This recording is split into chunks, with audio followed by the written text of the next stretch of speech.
এটাই হতে চলছে এবছরের অ্যাপলের জাতীয় স্মার্টফোন আইফোন 17 সিরিজের রিয়েল উইনার একেই বলা যায় বেশ কয়েকটা কারণে।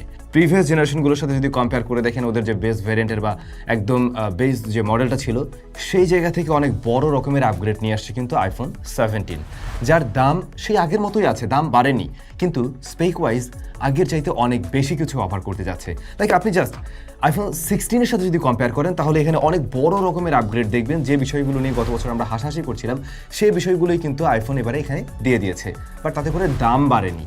হ্যাঁ, এমনিতে আইফোন বা অ্যাপলের যে কোনো ডিভাইসের দাম অনেক বেশি থাকে, এটা আমরা জানি, তো সেই জায়গায় আমরা হাত দিচ্ছি না। কিন্তু যদি আমরা লাস্ট ইয়ার বা প্রিভিয়াস জেনারেশনগুলোর সাথে কম্পেয়ার করে বলতে চাই তাহলে স্পেক ওয়াইজ অনেক বড় চেঞ্জেস নিয়ে আসছে কিন্তু এবারের আইফোন 17, এবং আমার মনে হয় প্রচুর পরিমাণে সেল হবে এই ডিভাইসটা।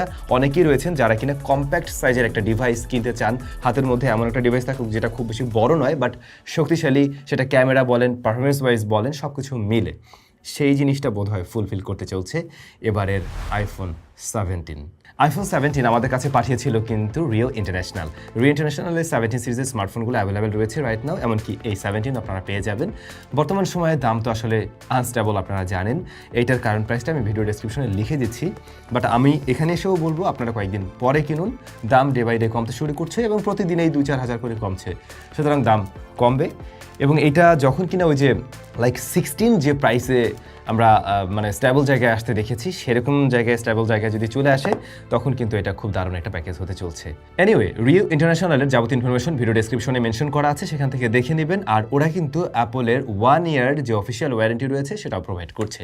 বক্স ভাই ওই অ্যাজ ইউজুয়াল অন্য সবার মতোই, মানে বড় ভাইদের মতোই ওই স্লিম বক্স, চার্জার তো থাকে না, বাট বক্সের সাইজ একটু ছোট, যেখানে কেবল রয়েছে, স্মার্টফোনটি রয়েছে। এই কালারটা কিন্তু আমার কাছে খুব ভালো লাগছে। রিয়ার প্যানেলটা দেখে আপনার দেখতে, মানে এটা তো গ্লাস আসলে, বাট দেখে মনে হবে কি জিনিসটা একটু সফট টাইপের বোধ হয়, মানে ধরলে, মানে জাস্ট দেখে মনে হয় যে আমি ধরলে সফট ফিল পাবো, বাট আসলে গ্লাস ফ্রস্টেড, যার ফলে এরপরে কোনো ধরনের ফিঙ্গারপ্রিন্ট বা স্মাচেস আসলে বসে না। জাস্ট এই ক্যামেরা ইয়াটা কি বলে, লোগোর যে জায়গাটা, এই লোগোর উপরে হালকা পাতলা বসতে পারে, ক্যামেরার গ্লাসে বসে, এছাড়া বসে না আর কি। এবং ডিজাইনের ক্ষেত্রে 16-এর সাথে হুবহুই মিল রাখে বলা যায়, সেই জায়গায় আপনি তেমন কোনো পরিবর্তন দেখবেন না, প্রায় মিলে যায় আর কি। হঠাৎ করে নোটিস করতে একটু সমস্যা হতে পারে যদি কালার ভ্যারিয়েন্টগুলো ভালোভাবে খেয়াল না করা হয় আর কি।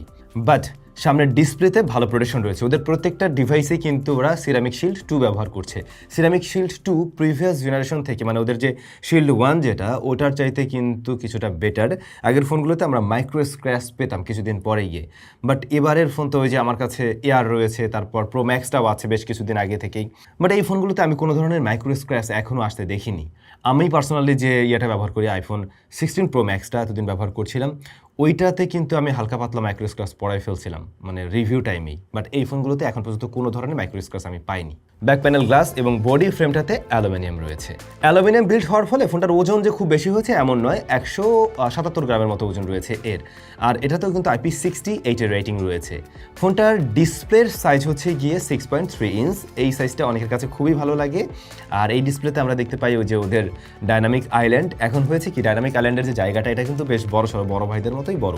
বাট এই ফোনের স্ক্রিন তো তুলনামূলকভাবে ছোট, যে কারণে এটা আসলে এই ছোট ডিসপ্লেতে একটু বেশি চোখে লাগে। হয়তোবা সেটা আপনারা ওই 16-এও খেয়াল করছিলেন, এখানেও সেম ব্যাপারটা লক্ষ্য করবেন।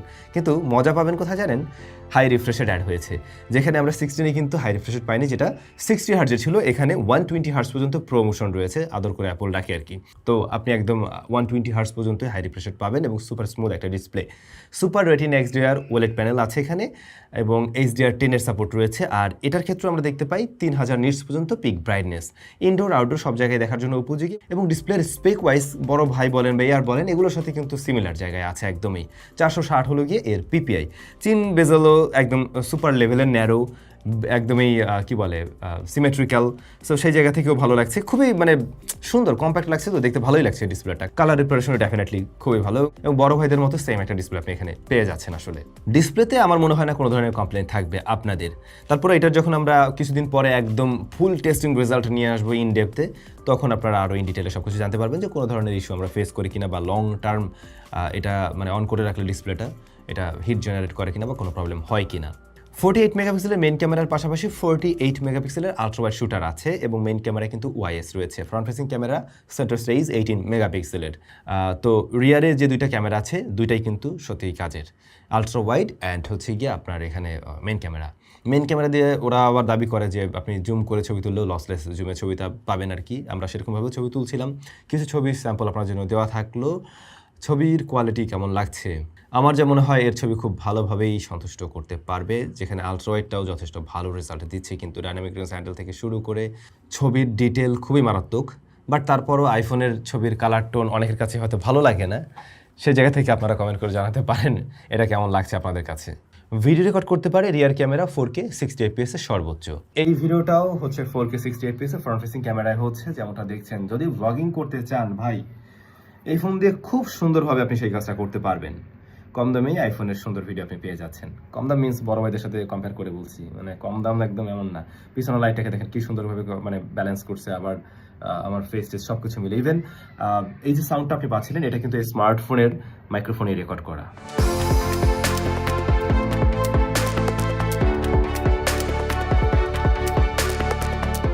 সো ক্যামেরা ডিপার্টমেন্টে আমার মনে হয় না হতাশ হবেন।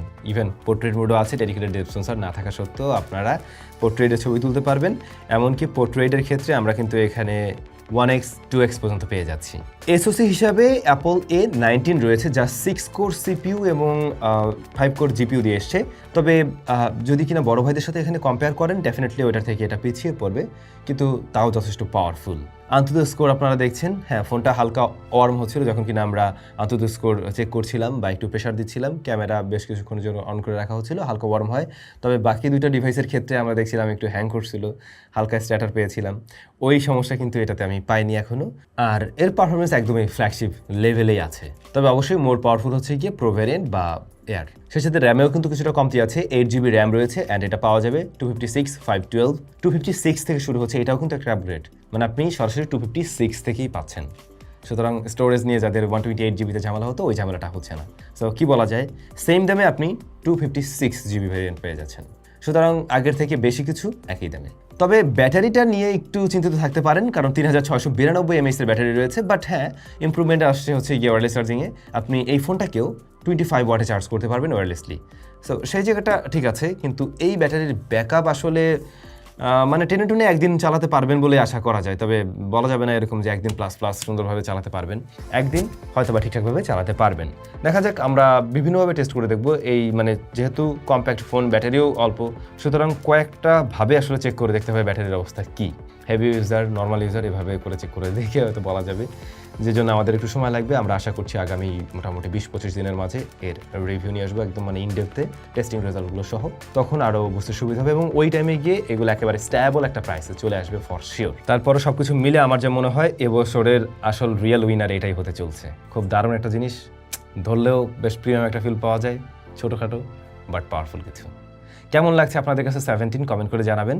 সবাই ভালো থাকবেন, দেখা হচ্ছে স্যামসাংয়ের নতুন ভিডিওতে।